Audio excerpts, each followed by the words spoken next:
Donc, Dani, Dis-moi. là, on va regarder un petit peu avec quoi tu travailles, tes Ouais. machines. Tu vas pouvoir nous expliquer pourquoi tu les as choisies, qu'est-ce que tu fais avec.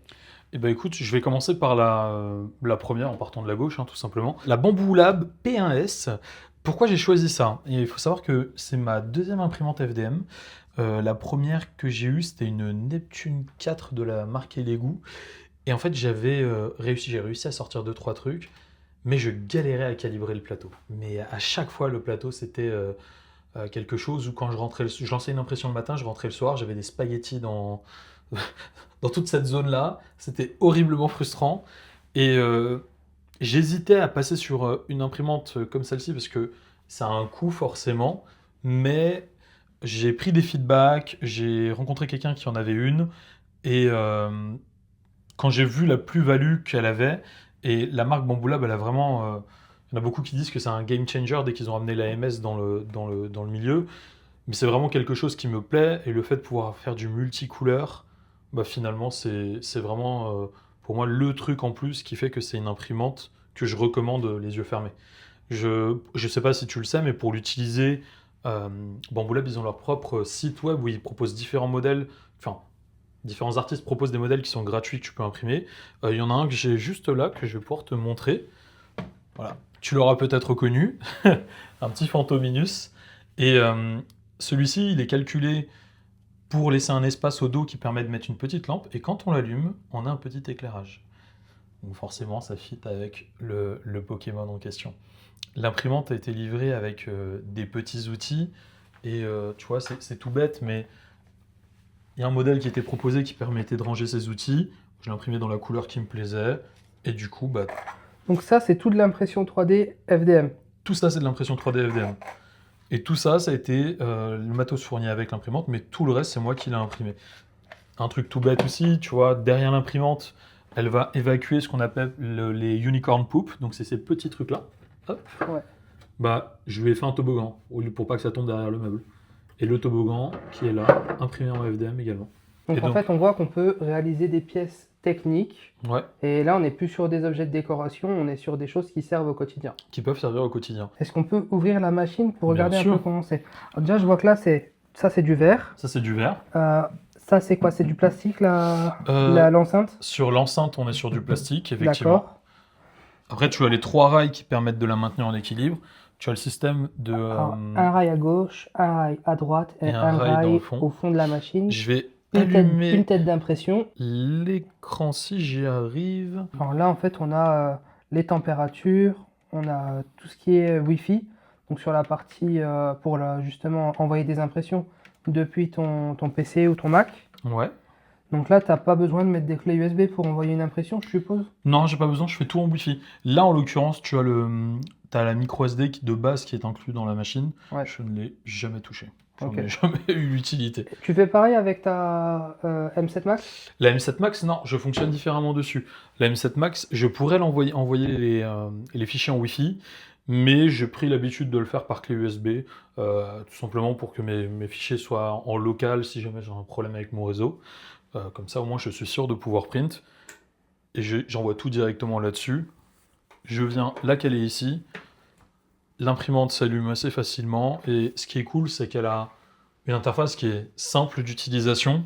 Elle a un très grand plateau d'impression. Alors, je vais me permettre une ouverture qui est facile.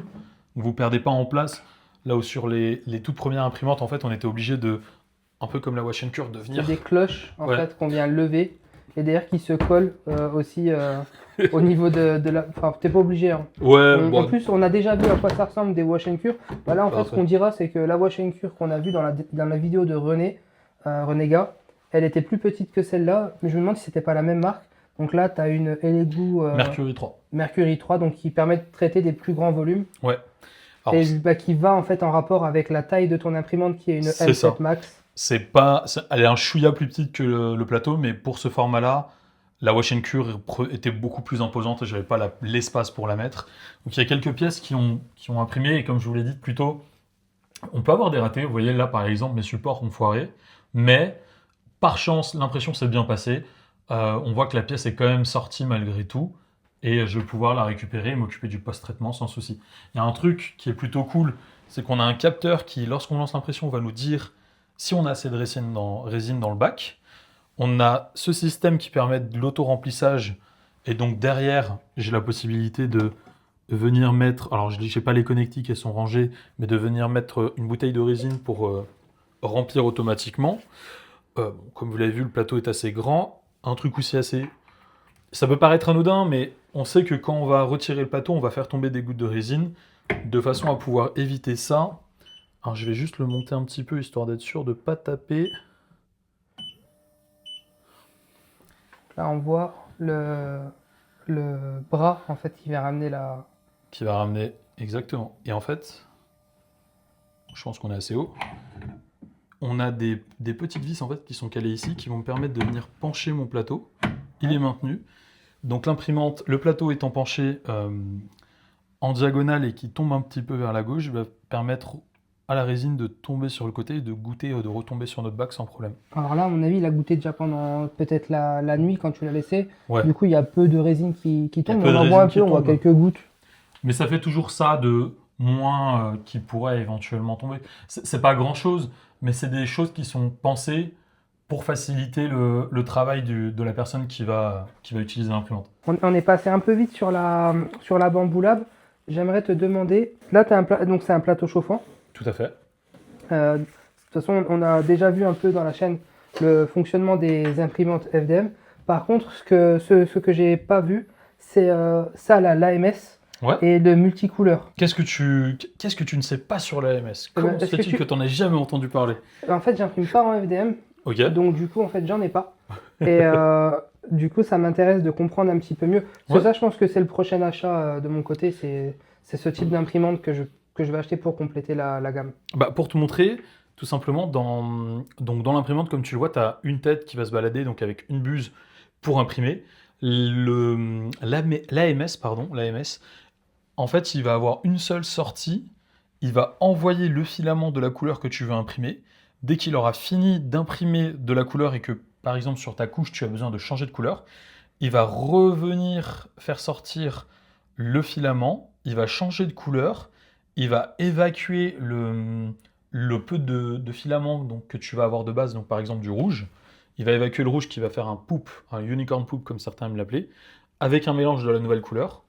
Et une fois qu'il a fini de purger donc la buse, il va reprendre l'impression pour continuer d'une autre couleur. On est d'accord qu'on arrive à un certain niveau dans le game de l'impression 3D depuis quelques temps là. Ouais. On est là, pour l'instant, moi je n'ai qu'un AMS, mais sachez qu'on peut en brancher plusieurs sans souci. La machine elle est en capacité d'en gérer de mémoire, je crois que c'est 4 d'un coup. Et donc là j'ai 4 couleurs, mais je pourrais très bien en avoir 16. Ok, 16 couleurs, c'est bien. Typiquement, C'est il beaucoup. y a des personnes qui commencent à imprimer en fait des artworks comme ça avec plusieurs couleurs Tout à et fait. ils les font en impression 3D. Donc là, c'est pas le cas, mais en fait, dans l'idée, ils utilisent l'AMS pour justement faire différentes couches Tout à et fait. d'avoir des tableaux en relief. Oui, il y en a qui font ça. Et il faut savoir qu'avec. Bon, là en l'occurrence, moi comme j'ai dit, je n'ai qu'un AMS à 4 couleurs. Mais il y en a qui vont, malgré le fait qu'ils en ont qu'un, pouvoir imprimer du 6 couleurs. C'est juste qu'ils vont calculer un temps de pause pour avoir le temps de changer de bobine et relancer leur print sans souci. Et comme ça, ils peuvent avoir leur rendu sans avoir besoin de changer de coloris à chaque fois et de rajouter un AMS. Et qu'est-ce que tu conseillerais à une personne qui souhaiterait acheter une imprimante de ce type pour faire de l'impression à l'intérieur de chez elle, comme toi tu le fais? Dans l'idée, si vous souhaitez le faire, il faut juste être sûr d'une chose, c'est déjà d'avoir une pièce. Idéalement, avoir une pièce dédiée, c'est mieux. Si vous n'avez pas la possibilité, comme c'est mon cas, vous pouvez le faire, mais prenez des dispositions. Donc, pour la résine, portez des gants, mettez un masque. Ça semble bête dit comme ça. Est-ce que je le fais tout le temps? Peut-être pas, mais c'est pour votre santé, c'est important. Le FDM, il faut savoir que c'est quelque chose qui, en soi, chauffe beaucoup. Le plateau va chauffer, donc il va émaner de la chaleur. Si vous avez un appartement qui est de base, par exemple, très chaud en été, le fait d'imprimer à côté, vous rajoutez un handicap dans votre situation et ça, c'est pas cool. Mais c'est pas quelque chose qui va vous pénaliser. Vous pouvez imprimer beaucoup de choses en journée. Vous partez bosser, vous lancez un truc le matin, vous revenez le soir, il est prêt. Il y a une caméra intégrée qui vous permet de suivre aussi l'état de votre impression. Si la caméra détecte une anomalie, elle va stopper l'impression. Et ça, c'est vraiment une plus-value en plus. C'est vraiment du bon matériel. J'ai le sentiment que là, en fait, avec ce type d'imprimante, on est sur l'équivalent de, tu te souviens, quand on était jeune, qu'on commençait à avoir des imprimantes chez nous. Tu sais qu'à l'époque, il y Ouais, avait les imprimantes, il y avait ouais. les grosses photocopieuses Canon et tout dans les administrations.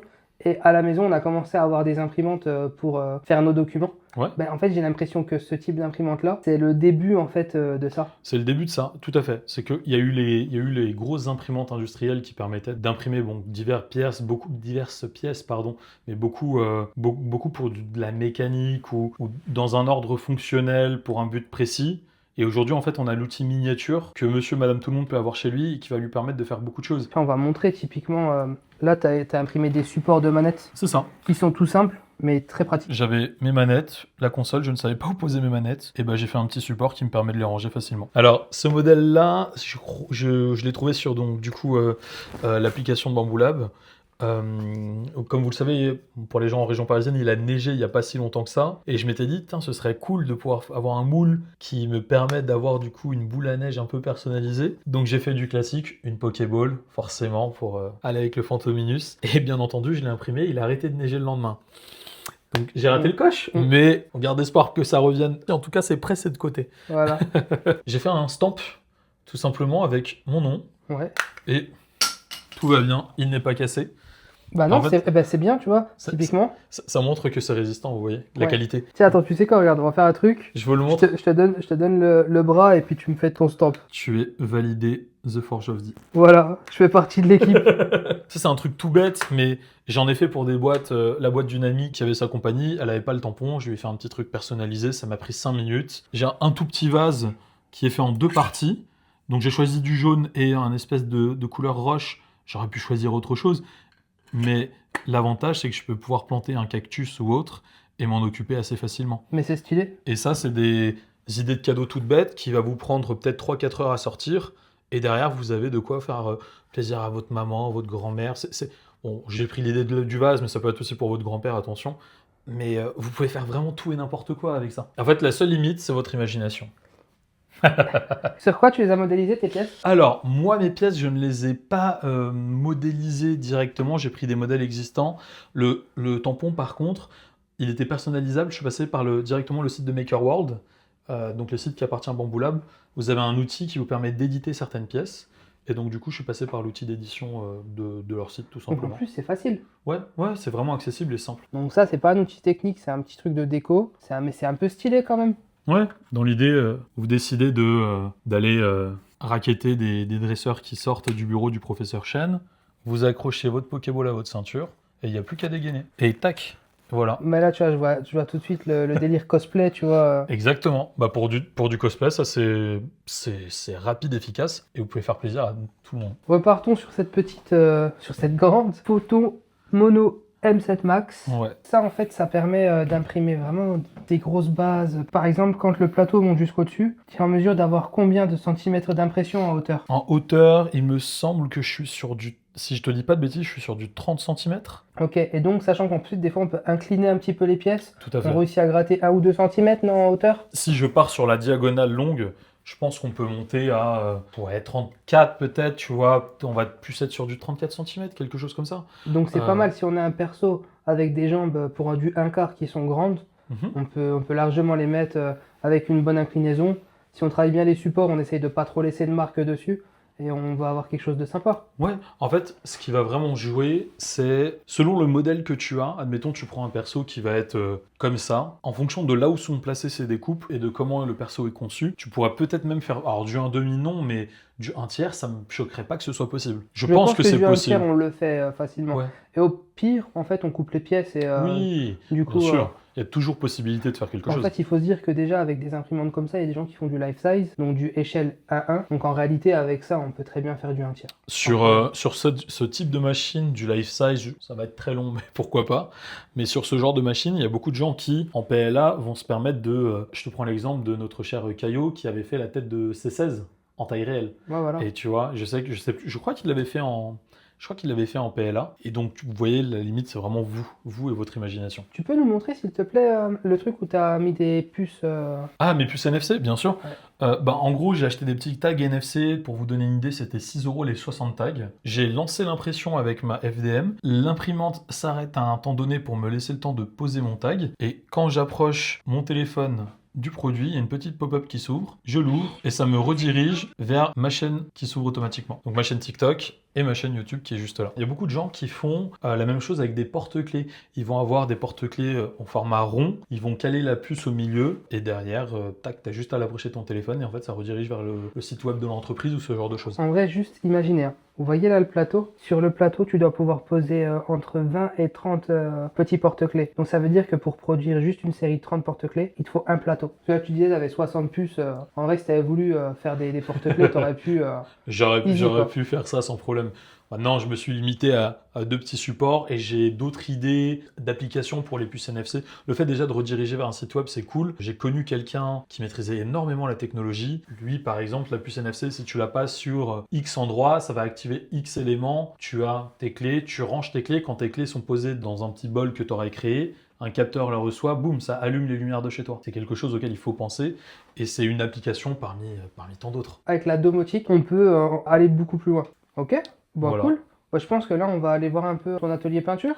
Allez, il est temps, on en parle depuis tout à l'heure, on va aller faire un petit tour. Merci. Donc là, on est dans l'atelier peinture de Dany.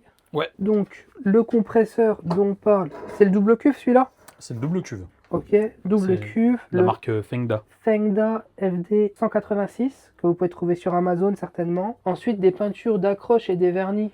Donc vous pouvez trouver chez Action. Là, c'est son petit setup peinture qui est très classe, qu'il a fait avec du matériel de chez Ikea et de l'impression 3D. Comme vous pouvez voir, il y a plusieurs types de peintures. Donc là, ton aérographe, si je dis pas de bêtises, c'est un Harder et Steinbeck ou c'est un... C'est un Galéry. C'est juste que j'ai retiré la petite protection arrière qui est juste à côté. Et en fait, je l'avais mis en nettoyage et j'ai oublié de la remettre. Ok, tout simplement. Galéry. Là, on a un peu de matos en cours de peinture, à savoir des statues de Sangoku Dragon Ball GT, fait par le modèle 3D par Melo. Et là, on a un magnifique Janemba de l'OAV Fusion de Dragon Ball. Donc là, que tu as terminé.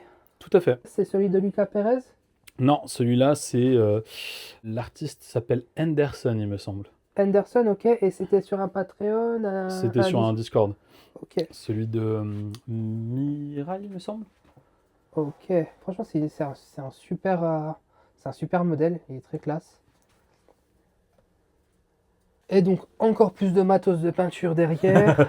Donc là, on est sur du Green Stuff World. On a des thinners, c'est... comment on appelle ça en français? Du diluant. Du diluant Green Stuff. Du diluant. On a des candies de Stardust. Ouais, on a aussi voilà, la marque Stardust, que je connais pas, que j'ai jamais utilisé encore. Très cool la marque Stardust, je te partagerai un truc avec. Voilà, puis voilà, comme on est en fait dans un vrai atelier de peinture, on a des pièces d'un peu plein de statues. Là, on a des têtes de Black Goku. Là, on a le corps de Superman. En fait, voilà, il y a vraiment plein de choses. Et il y a un petit Yami Yugi qui vient de prendre cher parce qu'en fait, ses cheveux viennent de se casser en marchant dessus. Malheureusement. Mais c'est une pièce qui se réimprime rapidement, donc c'est pas un problème. Ça, c'est la pièce qui a cassé. Ça arrive assez souvent quand on fait de l'impression 3D, mais effectivement, c'est une petite pièce. Ça se réimprime en quelques minutes. Elle sera remplacée avant de mettre la statue en peinture. Et ça, c'est un modèle de MyAnimate. MyAnimate, tout à fait. Le même Patreon que celui qui propose la Berserk que je vous ai montré tout à l'heure. Voilà, la grande Berserk Gut avec son épée. Exactement. Qu'on a vu pendant toute la vidéo d'entretien. Alors là, est-ce que tu peux nous parler un peu de ce que tu as sur ton bureau, ce qui te sert? Je vois qu'il y a un range-pinceau là, il m'intrigue. Alors, le range-pinceau, c'est un petit modèle qui m'avait fait un peu rire. C'est un dans l'idée, c'est un lance-missile. Il faut savoir qu'il peut un peu bouger, donc je faut aussi l'orienter. Il me semble que j'avais collé certaines pièces, donc je vais pas trop jouer avec. L'idée, c'est juste de pouvoir mettre certains pinceaux un peu techniques. Donc j'ai les brosses en silicone. J'ai ce qui me sert pour le brossage à sec. Et c'est cette gamme-là que j'utilise pour certaines peintures, certains effets. Et j'aime bien l'avoir à portée un peu à part. Comme tu le vois, j'ai également la même chose. C'est un petit support que j'ai imprimé en 3D pour ranger les pinceaux. J'aime bien les avoir dans cette orientation, que ça permet à la peinture ou à l'eau, une fois qu'ils sont nettoyés, de couler vers le bas. Ouais. Et donc de garder une mine de pinceau propre et droite. Ouais. Parce que c'est quelque chose qui a tendance à malheureusement, si on n'en prend pas soin, à s'endommager facilement. Bah, comme tu en as parlé tout à l'heure, l'aérographe, là je suis sur du Galerie, donc celui-ci, en l'occurrence, j'étais en plein nettoyage, mais alors, j'ai celui-ci, mais j'ai l'autre. Donc j'ai le Mobius 03 et le Mobius 02 que j'utilise très régulièrement. Donc pareil, qui a vécu un petit peu, mais qui, moi, me dépanne tout le temps. Une marque que je recommande absolument. Et tu as fait des petits supports qui s'impriment pour déposer Ouais. ton aéro? Alors, je suis passé chez Scadis, les Scadis d'IKEA, tout simplement parce que c'est pas très cher. Pour te donner une idée, la plaque noire coûte une quinzaine d'euros et tout le reste a été imprimé en PLA, dispo sur MakerWorld. J'ai uniquement pris des modèles qu'on trouve dessus. Les seuls supports qui sont assez particuliers, c'est pour les inks et les peintures Stardust. Pourquoi? Parce que c'est la même gamme que ceux du dessus, mais c'est moi qui ai découpé le modèle, réagrandi pour avoir la bonne hauteur et pour pouvoir les faire. Et je les ai mis à disposition pour ceux qui souhaitent en imprimer sur MakerWorld. Tu vois, le partage, ça c'est beau ça. Et avant, je tournais sur des petits supports en bois. À gauche, comme tu as, c'était les premiers supports que j'utilisais pour les peintures. Ouais, qu'on peut acheter sur Green Stuff, si je dis pas de conneries. Tout à fait, ceux-là viennent de Green Stuff. Mais en fait, je me suis rendu compte très vite que j'allais être limité par ça, alors que j'ai eu la possibilité de moi-même faire mes supports et d'en profiter, en fait, tout simplement, et d'avoir des plus grandes surfaces. Là, je vois, tu as du Green Petit Acrylic Modeling Filler. Donc ça, en fait, c'est pour combler les gaps. C'est ça, c'est du petit que tu vas pouvoir mettre pour combler les gaps. J'en avais appliqué sur cette pièce-là. Alors laisse-moi regarder. Donc par ici, mais j'avais pas fini de poncer. Et en fait, tu peux l'appliquer, il sèche très rapidement. Combien de temps à peu près? Je vais être honnête, je crois qu'en 15 minutes, il est sec. 15 minutes? Ouais. Ah, mais c'est mortel en fait. Ah ouais, c'est incroyable. Et ça, c'est 3D Real Size qui me l'a recommandé. Si je te dis pas de bêtises, c'est en 15 minutes. Mais vraiment, je l'ai appliqué, j'ai attendu un peu, j'ai mis le doigt dessus, je me dis putain, c'est déjà sec. Et j'étais assez surpris. Et ça coûte combien un tube comme ça à peu près? Il me semble que c'est dans les alentours de entre 7 et 9 euros. Il me C'est semble. pas excessivement cher Non. vu la quantité. Là, on est sur du 20 millilitres. Voilà, 20 millilitres. C'est cool pour combler les petits gaps et tout. Bah, j'ai deux choses pour les gaps. J'ai ça, j'ai trois choses. J'ai ça, j'ai le petit de milliput qui est bicomposant. Et depuis peu, j'utilise le ultraviolet putty. En gros, ça va être une matière qui va être transparente où tu vas pouvoir la prendre. Ouais. Tu mets une lampe UV dessus, ça durcit instantanément. Et ça coûte une dizaine d'euros. Sachant que ça dure dans le temps sans problème. Hein. C'est vraiment instantané, tu le fais sécher 15 minutes et t'es tranquille. Tu dis tu le fais sécher 15 minutes? C'est UV 15 minutes avec une lampe UV. Donc tu 15 minutes, 15 secondes, pardon, excuse-moi. Ah, ok, parce que 15 minutes, je me suis ça dit, fait un peu long. Jamais je tiens. 15 secondes, et 15 secondes après, c'est dur et tu peux poncer. Si tu as besoin d'en rajouter, tu peux en rajouter. Et j'ai comblé pas mal de gaps avec ça. Tout à l'heure, on parlait de du sang sur ton gut. Alors, effectivement, le sang que j'utilise, j'ai utilisé le Blood for the Blood God. Technical Blood for the Blood God. Donc ça, en fait, Technical, c'est un truc qui a un vernis dedans, non? En fait, la gamme Technical de chez Citadel, c'est des peintures particulières qui ont une application spécifique. Donc, tu en as qui vont être sur du visqueux. Là, on est sur du sang. Et tu le vois, quand je l'applique là, on a vraiment cet aspect sanguin, un peu coagulant. Vous voyez ce que je veux dire? Et dans l'idée, ça permet d'avoir un rendu très réaliste sur nos pièces. Et c'est beaucoup utilisé par les fans de Warhammer. J'ai bien fait de venir te voir, parce que sur Bardock, j'avais utilisé en fait un mélange. Il y avait de la Citadelle, mais je pense que j'ai dû prendre quelque chose chez Valero qui est en Bordeaux. J'ai peut-être pris ça. C'est lequel celui-là? C'est un marron rouge, je crois. Non, j'ai pris un truc qui tire plus sur le rouge. Et en fait, j'avais utilisé le Technical Hardcoat de chez Citadel. Ok. Mais du coup, ça n'a pas le même rendu. Et là, je vois, c'est vraiment top, cette ref-là. Le rendu est vraiment réaliste. Et j'ai aussi la même chose chez Green Stuff. Le Blood, True Blood, je crois que c'est celui-là. Pas mal aussi. En vrai, j'ai bien aimé. J'ai mélangé un peu les deux. Hein. Je me suis dit que j'allais tester. Et finalement, je suis parti sur les deux. Et je trouve que ça rend plutôt bien. Il y a la Conductive Paint que je n'ai pas encore utilisé. Mais c'est de la peinture qui permet de conduire l'électricité, donc pour implanter des lumières dans certaines figurines, je compte l'essayer à l'occasion. Le Liquid Frost, c'est pour donner un aspect glacé. Ça, j'ai pas eu l'occasion de le tester pour l'instant. Et à côté, on va avoir du vernis et tes peintures fluo et puis un brush Reaper Gel. Ouais. Ça peut servir, je pense, quand on a des pointes qui sont abîmées. Ouais. Est-ce que tu l'as déjà essayé? J'ai déjà essayé, mais j'ai l'impression que sur certains pinceaux, ça fonctionne bien, sur d'autres non. J'ai jamais essayé ce produit. Par contre, en magasin d'art, on m'a recommandé la gomme de Gouache. Ok. Et du coup, ils vendent dans certains magasins d'art de la gomme de Gouache pour refaire la pointe des pinceaux. C'est pas un Donc- espèce de savon? Non, en fait, tu les nettoies avec un savon. Donc, tu peux prendre un savon, fiel de bœuf, Ouais. quelque chose de. J'en qui- j'en ai un. J'en ai un qui m'ont recommandé chez Cultura. Voilà. Et donc, tu le nettoies au savon. Si vraiment tu as de l'encre qui est très sèche, tu peux utiliser un peu de white spirit ou quelque chose d'assez agressif, Ok. histoire de au moins doter le plus gros.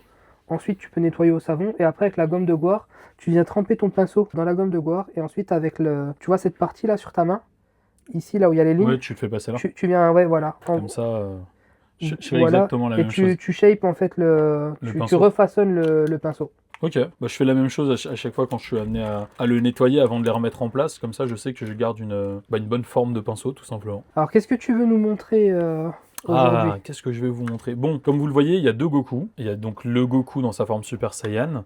Et à côté, on a la Goku dans sa forme Super Saiyan 3 qui n'est pas encore peint. Bon, il n'est pas complet, hein, il manque 2-3 éléments. Il faut que je finisse de peindre le socle. Donc là, le modèle, il est de... Mélo.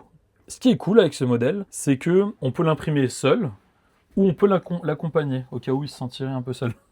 Et du coup, moi, ce que j'ai fait pour ce modèle-là, donc j'ai la deuxième base qui vient se caler derrière. Donc je peux choisir sur quelle version de Goku je veux la mettre. Et du coup, je vais vous récupérer la deuxième partie qui va venir se mettre derrière. Je vous le montre donc du coup comme ça pour l'instant. Donc comme vous le voyez, on est sur une pièce qui va être jaune-orange avec certains tons, donc les yeux verts, des petits éclaircies un peu plus jaunâtres. Là, on va avoir vraiment ce côté écailleux, comme dans le film où vous voyez Tapion. Et comme vous le voyez, en fait, dans le point du dragon, c'est quelque chose qui part de l'énergie de Goku, de son ki qui va être concentré. Et donc, on a cet effet où les écailles, ainsi que le reste du corps du dragon, est un peu, en effet, un peu fumé, un peu ki. En tout cas, le modeleur l'a pensé comme ça. Donc, j'ai travaillé ma résine transparente avec certains candy que je vais vous montrer juste après, pour avoir ce rendu-là. Un candy, c'est quoi exactement? Parce que comme ça, on croirait que c'est un bonbon ou une sucrerie. Et bah c'est un bonbon, tout à fait. Non, je rigole. Non, le candy, en fait, ça va être une gamme de peinture spécifique que certains utilisent pour ancrer certaines pièces. Je vais juste le caler pour pas qu'il tombe. Je vais rajouter les 2 derniers effets du point pour que vous puissiez vous projeter dessus. Elle est vraiment très très belle. Hein. Je suis très fan de la réalisation et du modèle. Ah, mais moi, j'aime bien aussi la peinture que tu as faite dessus. Jusqu'ici, c'est vraiment très réussi. Donc voilà. Et du coup, je vais avoir Alors, mon Goku n'est pas bien assemblé, mais dans l'idée, ça donne ça. Mes 2 pièces avec le petit Goku et son point du dragon qui l'accompagne. C'est pas grave, il aura mis une droite à sa forme Super Saiyan 3. Et voilà, donc dans l'idée, on essaie vraiment quelque chose de sympa. J'aime bien le fait qu'il accompagne le Super Saiyan, mais je compte le mettre avec le Super Saiyan 3, vous vous en doutez. Ouais. Tant qu'à faire, on va essayer de respecter un peu l'œuvre. Ah, mais c'est archi stylé. Et donc du coup, pour ça, pour avoir cet effet un peu transparent, il y a différentes méthodes, chacun fonctionne comme il veut. Moi, j'utilise les encres candides donc de la gamme Stardust, de chez Stardust Color. En l'occurrence, j'ai utilisé que ces 2 couleurs-là. Donc le candy citron, pour avoir un jaune, vraiment jaune, et le candy orange, pour donner cet effet. Dans l'idée, j'aurais pu appliquer du rouge si je voulais varier, mais vu que mon dragon était jaune-orange, je préférais rester sur uniquement ces 2 couleurs-là, pour travailler tout le temps avec les mêmes couleurs, et on reste dans la prolongation du rendu du dragon. Pour moi, le feu est décomposé en 3 couleurs quand j'étais enfant, en tout cas c'était comme ça, c'était rouge, orange, jaune. On l'a tous vu comme ça quand on était gamin, je pense, dans les dessins animés. Donc pour cette énergie, j'ai décidé de passer le rouge, et de partir sur une base orange, avec des effets jaunes, de repasser dans les creux principalement du orange, et dès qu'en fait je vais arriver sur des pointes comme là, là ou là, je vais repasser sur du jaune. Le but, c'est d'avoir un fondu de couleurs qui nous permettent d'harmoniser le tout. Une fois que j'ai mis mes peintures, bien entendu, je n'ai pas tout de suite cette brillance. Et là, pour l'effet brillant verni, je vais passer non pas une, non pas 2, mais plusieurs couches de vernis de chez... Moi, j'ai pris celui de Green Stuff. Il y a des gens qui vont utiliser celui en bombe de chez Action. Mais en l'occurrence, pour pas agresser la peinture candy, j'ai préféré passer sur ça. Parce que certains vernis en bombe sont bien, mais vu qu'ils vont avoir un concentré d'alcool assez fort, la peinture peut, juste avec le doigt, une fois qu'on passe dessus, s'enlever. C'est pas le but escompté. Elle peut même se mettre à couler. Hein. Si Ouais. tu mets une trop grosse couche de vernis, ça vient attaquer la peinture. Et puis en fait, comme les pièces, elles sont assez lisses, la peinture en fait se retire d'elle-même en fait sous le poids du vernis. C'est ça. Donc du coup, après 3 ou 4 couches de vernis, j'ai eu ce rendu, cette brillance-là, qui moi me satisfait et me permet donc d'avoir un point du dragon assez sympathique, on va pas se mentir. Donc voilà, avec juste ces deux couleurs-là. Et Stardust Color, ils font également, alors je ne l'ai pas, je l'ai commandé en l'occurrence et j'attends de le recevoir, un chrome du nom de Go Chrome qui est très qualitatif, m'a-t-on dit, et j'ai hâte de le recevoir pour pouvoir le tester. Et là, ça donne envie de tester pas mal de choses, hein. D'ailleurs, tu as la gamme Chrome de chez Green Stuff. Donc il y a Antique Gold et le Gold Medium, je crois, Ouais. sur à droite. Mais avec ces trois peintures-là, on peut faire un dégradé de doré qui rend plutôt bien. J'ai également ces deux chromes qui sont spécifiques à l'aérographe, mais que je n'ai pas encore essayé. De toute façon, c'est la gamme Chrome Metal de chez Green Stuff. Et je suppose qu'ils les vendent en pack. Ils les vendent en pack. En l'occurrence, vous pouvez sur le site Green Stuff acheter des packs un peu comme celui-ci. Là, on est sur les couleurs, les basic colors, donc les couleurs primaires qu'ils recommandent. Là, il y en a 8. Ils font des packs avec 6 couleurs pour les peaux, pour les dégradés de bleu, pour les dégradés de blanc vers du gris, ce genre de choses. J'ai plusieurs packs que j'ai achetés, d'autres qu'on m'a offerts, qui sont de côté, que je dois encore ranger, mais comme vous le voyez, j'ai déjà beaucoup de peinture. Donc je vais doucement à mon rythme pour pas surcharger mes planches de travail. Est-ce que tu veux bien, s'il te plaît, nous parler des pinceaux? Parce que je vois que tu as un set de pinceaux là et ça m'intrigue un peu. Bien sûr. Alors, pour être honnête, ces pinceaux-là, c'est pas ceux que j'utilise principalement. Là, ça va être des pinceaux que j'ai mis de côté pour de la restauration. Celui-ci, je l'utilise par contre. C'est un pinceau zéro de chez Valero. Je l'aime beaucoup parce qu'en fait, le poil ne bouge pas tant que ça et ça permet d'être assez précis sur les lignes qu'on va faire. Lorsque je vais attaquer des éléments comme les yeux ou les traits assez fins, je vais changer de pinceau et là, je pars sur ce que je vais avoir ici. Et en l'occurrence, j'ai eu la chance de tomber sur la marque Ray qui fait des pinceaux de modélisme pour les Gundam, etc. Et j'ai du Ray en 1, en 2, en 0. Et c'est des pointes qui sont très très fines. Donc là, à gauche, on a le Ray Ouais, que tu utilises pour faire du lining. exactement. Et à droite, on a le Valero, Que j'utilise pour plein de choses, principalement quand je vais un attaquer peu de les yeux, remplissage. du remplissage. En fait, ça va varier. Il y a des pinceaux, il y a différents types de pinceaux. Maintenant, comme j'ai dit, il va y avoir ceux qui me servent plus pour de la technique, donc le brossage à sec. Et là, je vais être sur plus le côté pratique quand je vais attaquer des zones très détaillées. Après, j'ai encore d'autres pinceaux qu'on m'a offerts et que je n'ai pas encore utilisés. Et j'attends de voir quand l'occasion se présentera. Là, j'ai les Gold Series de chez... À la base, c'était ma question, elle portait sur ça justement. Ah, les Gold Series de la gamme de chez Green Stuff World. Donc c'est un peu les pinceaux haut de gamme de chez Green Stuff. Alors c'est des poils de Kolinsky. Les poils de Kolinsky, c'est ceux qui sont reconnus comme étant les plus qualitatifs pour tout ce qui va être art et pinceau. Donc là, on est sur le 0,0, donc c'est une ligne très fine. Tiens, je t'en prie. Donc là, on voit, c'est très fin. Là, on est sur du 0,0. du 0,0. Donc typiquement ça pour le lining, Incroyable. c'est ce qu'on peut utiliser. Et en fait, on essaye de ne jamais aller jusqu'ici. Quand on met la peinture, on vient juste mettre de la peinture sur le bout, histoire de garder justement la qualité du pinceau. Je vais le remettre juste dans le sens, hop, pour le ranger. Et ceux-là, j'ai pas encore eu l'occasion de les essayer. J'essaie de voir en fait, parce que pour moi, le setup, l'avantage, c'est qu'il est modulable et Ouais. donc évolutif. Et j'aimerais bien leur donner une place dédiée à ceux-ci pour pouvoir rester sur un rangement ordonné et que je puisse m'y retrouver facilement. Bon, bah c'est cool. Je pense qu'on a fait le tour là de ton atelier peinture. Tout à fait. On a vu des belles choses. Je te remercie pour le partage. Avec plaisir. Bah du coup, on va se dire au revoir ici. On va terminer la vidéo. Et bien écoutez, Et puis, je vous remonte mon petit Goku pour finir et je vous dis à bientôt sur mes réseaux si vous voulez voir le résultat final. donc tes réseaux, on rappelle. The Forge of D sur Instagram et le même nom sur TikTok. Allez, ciao! Ciao!